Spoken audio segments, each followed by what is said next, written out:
लोग पढ़ सकते हैं।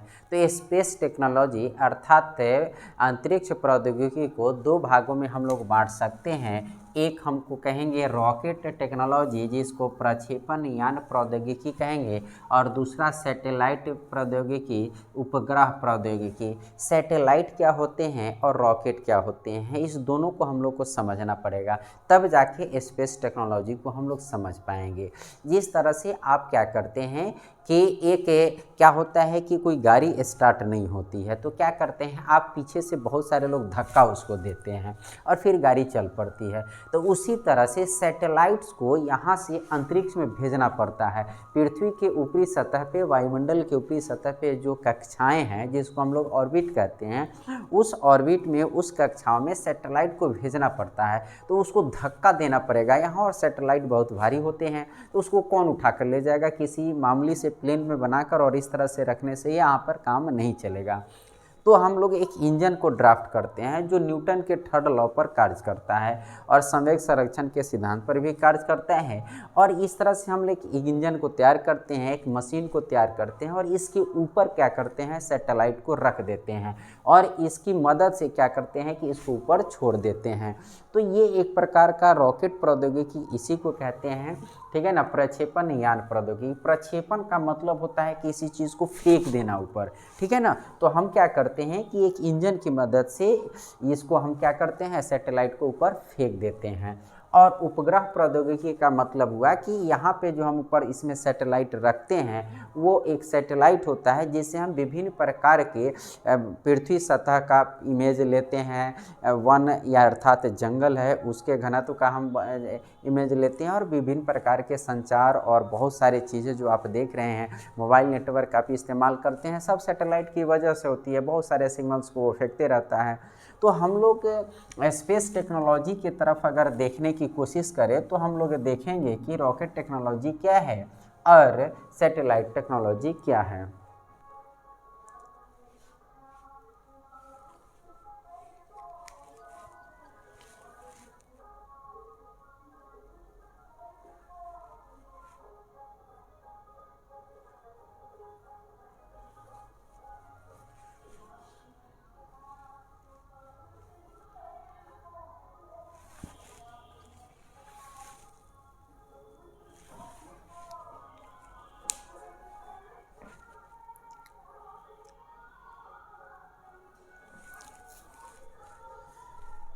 जय हिंद, आप देख रहे हैं साइंस टॉक्स, और आज हम बात करने जा रहे हैं स्पेस टेक्नोलॉजी के अंतर्गत कि रॉकेट टेक्नोलॉजी क्या है और सैटेलाइट टेक्नोलॉजी क्या है। हम लोग को देखना है कि रॉकेट क्या होता है और सैटेलाइट क्या होता है। आप अक्सर देखते हैं कि आसमान में रॉकेट छोड़ दिया जाता है, टीवी पर आप देखते हैं कि रॉकेट छोड़ा जा रहा है, इस तरह की एक आकृति होती है, एक मशीन होती है, इसमें से नीचे से धुआं फेंकते रहता है और ऊपर ये भागते रहता है। आप इसको समझ नहीं पाते हैं। न्यूज़ में कभी कभी सुनेंगे कि PSLV, GSLV, SLV, ASLV, तो कहेंगे कि क्या होता है, पोलर सैटेलाइट्स, लॉन्च व्हीकल्स, ये सब क्या होता है आप नहीं समझ पाते हैं। फिर आपके सामने कभी कभी IRS आता है, इंडियन रिमोट सेंसिंग सैटेलाइट्स क्या होता है, ये कंफ्यूज करते रहते हैं। इनसैट 1, 2, 3 ऐसे करके बहुत सारे सैटेलाइट्स छोड़े जाते हैं, इंडियन नेशनल सैटेलाइट्स, ये सब क्या होते हैं, आप इस चीज़ को आप नहीं समझ पाते हैं। आपके माइंड में हौच पौच रहता है कि क्या होता है इसमें और इसमें क्या होता है। आप कभी PSLV में और इनसैट में अंतर नहीं समझ पाते हैं कि इनसैट क्या है, IRS क्या है, PSLV क्या है, ये सब आपके माइंड में बहुत हौच पौच किए हुए रहता है। तो आइए हम आपको इसके क्लियर करते हैं।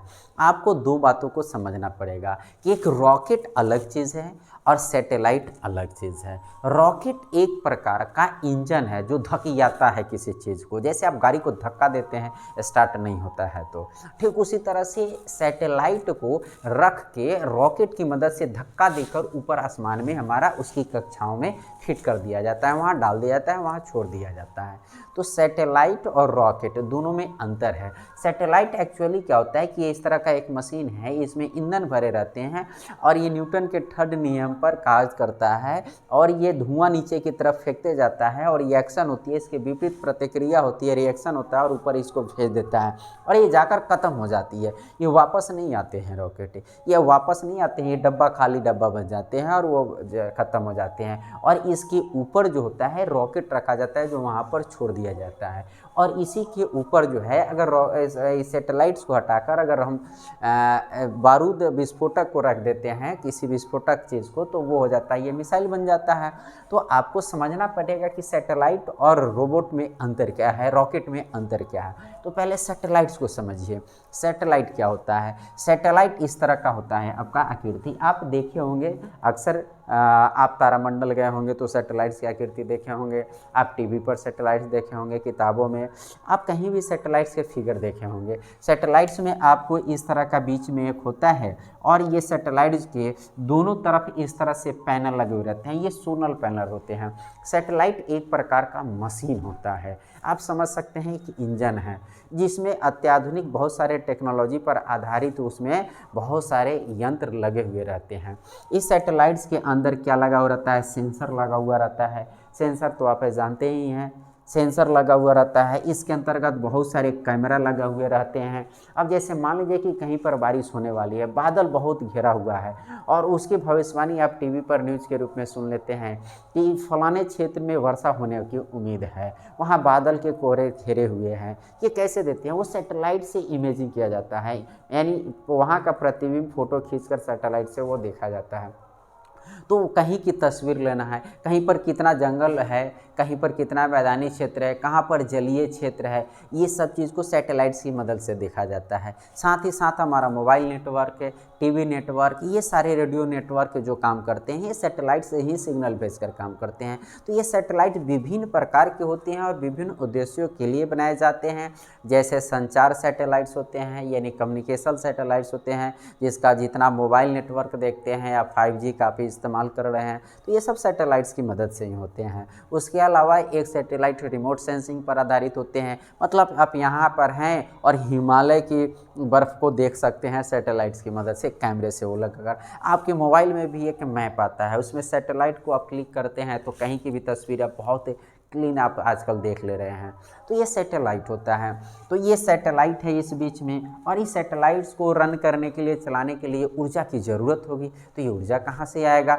तो इसमें ऊर्जा वहाँ पर तो अब जनरेटर लेकर हम नहीं जाएंगे कि अगर एक ले जानिएगा वहाँ से, वहाँ पर बिजली का तार तो लेके नहीं जाएंगे वहाँ पर देने के लिए। वहाँ पर हम सोलर पैनल लगा देते हैं, और सोलर पैनल कैसे विद्युत धारा उत्पन्न करता है अगर आप ये नहीं देखे हैं तो पिछला क्लास मेरा देखिए कि सूर्य के प्रकाश से हम लोग थर्मल एनर्जी के रूप में, यानी उसके गर्मी से भी या उसके जो रेडिएशन होते हैं उससे हम लोग किस तरह से सोलर पैनल की मदद से विद्युत धारा प्राप्त करते हैं, इसका मैंने ऑलरेडी एक लेक्चर दे रखा है, आप उसको सुन लीजिए। तो आइए हम लोग देखते हैं कि ये सोलर पैनल होता है, और ये सैटेलाइट में होता है ना, ये पैनल फोल्ड में होते हैं। ऐसा फोल्ड में हो रख के इस रॉकेट के ऊपर वाले हेड वाले पोर्शन पर रख दिया जाता है, और जब ये ऊपर जाते हैं तो ये सब खुल जाते हैं। जैसे मान लीजिए कि यहाँ पर आप 3 फोल्ड देख रहे हैं, यहाँ पर 3 फोल्ड देख रहे हैं, ये सब 3 फोल्ड आप देख रहे हैं, ये सैटेलाइट जाकर ऊपर खुल जाते हैं। और ये सब क्या है? सोलर पैनल है, ये अर्धचालक का बना हुआ एक सोलर पैनल है, सोलर प्लेट है।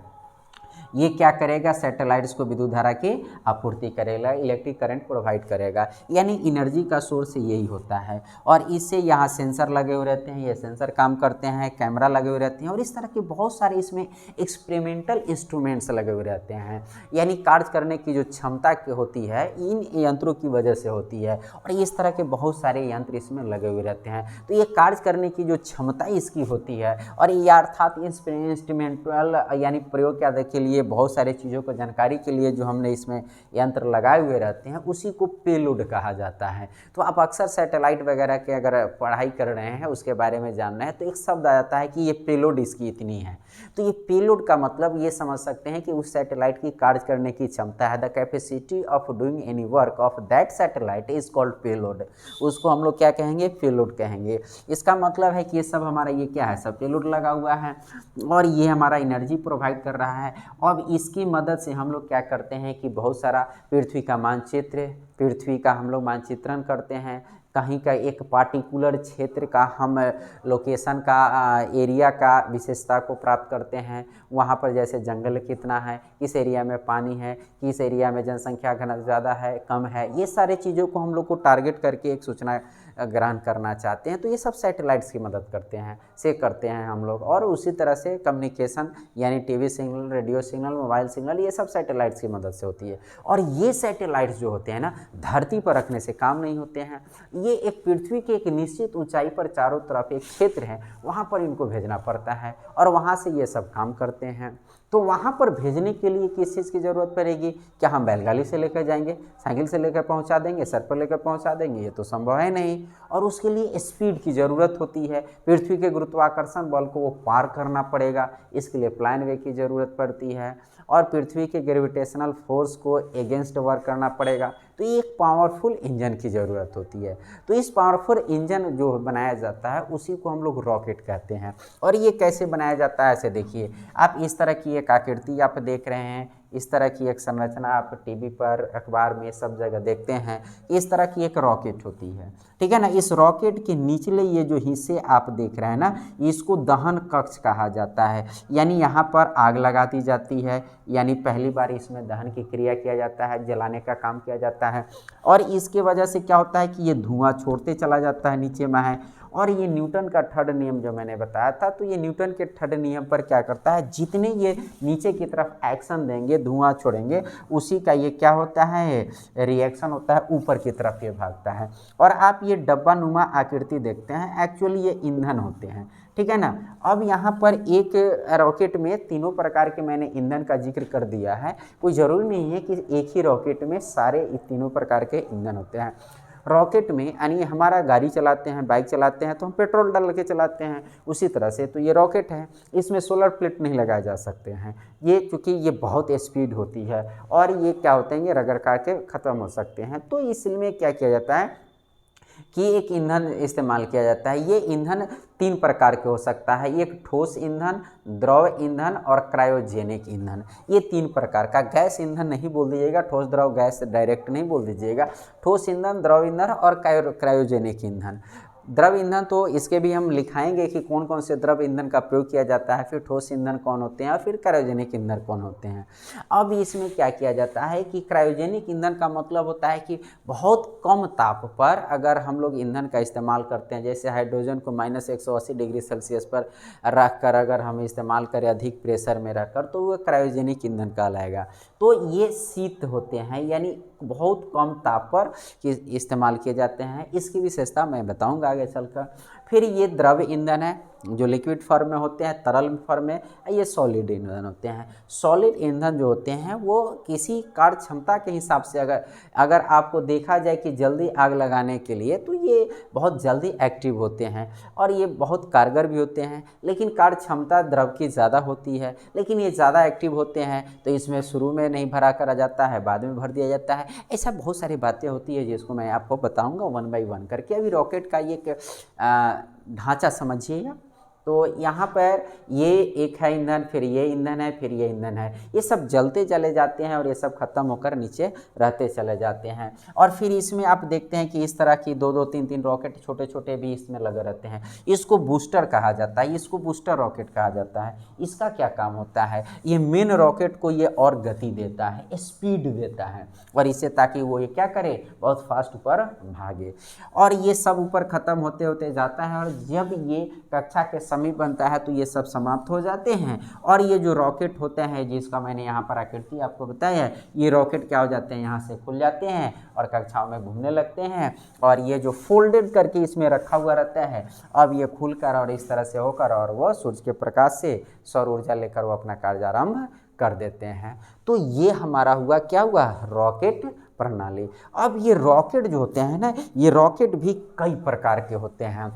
SLV small launch vehicles, ASLV augmented small launch vehicles, PSLV polar क्या है, सैटेलाइट्स। यहाँ पर हम क्या कहते हैं कि सैटेलाइट्स है, यहाँ पर भी सैटेलाइट है, ठीक है ना। PSLV polar satellites launch vehicles. अब है GSLV जियो स्टेशनरी सैटेलाइट्स लॉन्च व्हीकल्स। तो आप याद रखेंगे कि SLV, ASLV, PSLV, GSLV, ये सब जो नाम सुनते हैं ना आप, इसका संबंध रॉकेट से है, यानी ये रॉकेट के टाइप है। रॉकेट क्या करता है, सैटेलाइट को नीचे से धकियाता है ऊपर, यानी ऊपर लेके फेंक देता है। तो आप ये ध्यान रखिएगा कि ये LV जितना लगा हुआ है, GSLV, PSLV, LV, ये जो भी लगा हुआ है ना, ये सब के सब रॉकेट है। यानी ये नीचे से भेजने के लिए ऊपर तक एक इस्तेमाल किया जाने वाला इंजन है। अब उसके बाद है IRS इनसैट, इसके बारे में देखते हैं। ये उपग्रह के प्रकार है। उपग्रह के कई प्रकार होते हैं, सैटेलाइट के कई प्रकार होते हैं, लेकिन उसमें दो तरह से अगर हम सैटेलाइट्स को भागते हैं, जो हमारा भारतीय संदर्भ में अगर देखें तो IRS Indian remote sensing satellites है। अगर कहीं पर IRS लगा हुआ रहे तो समझिएगा कि इंडियन रिमोट सेंसिंग सैटेलाइट्स है। और इनसैट अगर कहीं आपको मिले तो इंडियन नेशनल सैटेलाइट्स है। दोनों में अंतर होता है। सबसे पहले आप रिमोट सेंसिंग को समझिए। RS ये remote sensing, GI geographical information system, GIS का नाम सुने होंगे, जोग्राफिकल इंफॉर्मेशन सिस्टम। इन्हीं सारी चीज़ों में हमारा सुपर कंप्यूटर का इस्तेमाल होता है। और RS रिमोट सेंसिंग का मतलब क्या होता है, जैसे आप यहाँ बैठे हुए हैं और दिल्ली में क्या हो रही है ये आपको जानना है, तो कैसे जानिएगा? क्या आप जाकर जानिएगा? आप टीवी पर न्यूज़ देख लेते हैं, आप मोबाइल से वीडियो कॉल करके बात कर सकते हैं। तो रिमोट का मतलब होता है दूर दराज, या सेंसिंग मतलब उसकी पहचान, यानी आप कहीं और बैठे हुए हैं और कहीं और की जानकारी, कहीं और दूसरे जगह की जानकारी, दूसरे वस्तु की जानकारी आप दूर बैठकर जो ले लेते हैं, उसी प्रक्रिया को, उसी टेक्नोलॉजी को, उसी तकनीक को हम लोग रिमोट सेंसिंग कहते हैं। तो रिमोट सेंसिंग का क्या मतलब हुआ? दूर बैठे दूसरी जगह की जानकारी को प्राप्त करने की तकनीक है, ठीक है ना। और ये सब तकनीक के लिए विभिन्न प्रकार के सैटेलाइट्स लगे हुए रहते हैं, सुपर कंप्यूटर लगे हुए रहते हैं, और सब एनालिसिस करके ये सब काम करते हैं। तो हमारा क्या हुआ कि ये रिमोट सेंसिंग होता है। तो रिमोट सेंसिंग में इसमें IRS सैटेलाइट्स जो भी होंगे उसका मुख्य काम क्या हो सकता है? दूर दराज का क्षेत्रों का मानचित्रण करना, मौसम संबंधी जानकारी देना, आपका समुद्र संबंधी जानकारी देना, इस तरह की वन कहाँ पर जंगल है, कैसे है, ये सारी चीज़ों के जो जानकारी देने के लिए सैटेलाइट्स होते हैं वो सब IRS होते हैं, इंडियन रिमोट सेंसिंग सैटेलाइट्स होते हैं। और इनसैट सैटेलाइट क्या होते हैं? इंडियन नेशनल सैटेलाइट्स, ये एक्चुअली कम्युनिकेशन सैटेलाइट्स होते हैं, अर्थात संचार का मतलब होता है ये सूचनाओं का आदान प्रदान कैसे करते हैं। जैसे मोबाइल से आप बात करते हैं, नेटवर्क यहाँ आपने कॉल लगाया और वहाँ पर आपका बात होने लगी। अब वीडियो कॉल बात करते हैं, टीवी पर आपका प्रसारण देखते हैं, आप ये सारी चीज़ें जो देखते हैं ना, ये सारा का सारा हमारा संचार सेतु कहलाता है, संचार माध्यम कहलाता है। और इंडियन नेशनल सैटेलाइट्स का काम है ये संचार का काम करना। तो ये हमारा स्पेस टेक्नोलॉजी हो गया। फिर अब इसमें आगे हम लोग पढ़ेंगे कि प्रक्षेपण यान जो है, रॉकेट है, किस किस प्रकार के होते हैं, इसमें ईंधन कहाँ कौन कौन से लगते हैं। फिर IRS सैटेलाइट्स के भी बहुत सारे वर्जन आए हुए हैं, फिर इनसैट के भी बहुत सारे वर्जन आए हुए हैं। इस सारी बातों को हम लोग एक एक करके देखेंगे और सैटेलाइट्स के विभिन्न प्रकार को भी हम लोग देखेंगे।